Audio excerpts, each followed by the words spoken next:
But it's basically a cruise ship has run aground. We're sinking, but we've spotted 4 islands in the distance, and I've chosen 4 comedians to run each of the islands, and they're going to win by getting the most of the passengers onto attracting the most passengers onto their island. All right. So they're building their own society on each of the islands. It's a bit like Lord of the Flies, but without the decapitations. Yeah. So that's the idea. And it was created by James Acaster and Ed Gamble and Lloyd Langford and John Robbins when they were stuck in New York during Snowmageddon. Do you remember when Snowmageddon was like... A weather bomb.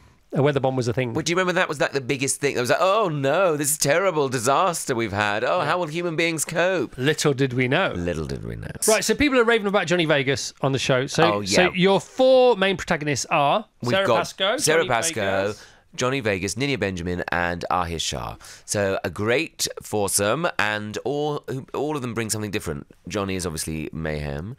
Sarah is cerebral wit. Ninia Benjamin is free spirit, and Ahir Shah is an intellectual. So there's a balance there.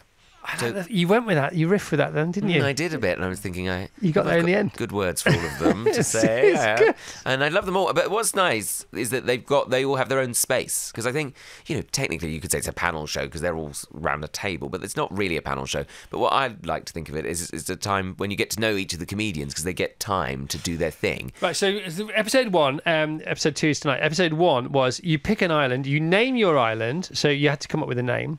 The second thing you had to do was choose a bespoke drink or invent a drink for your island, or adopt a drink from your life or your childhood for your island. And then the next thing you had to do was pick a chief of police for your island. Yes, that's right. This is so funny. Important decisions you'd have to make if you had to create your own island. Who was your favourite chief of police? Probably Sarah's Mystic Meg.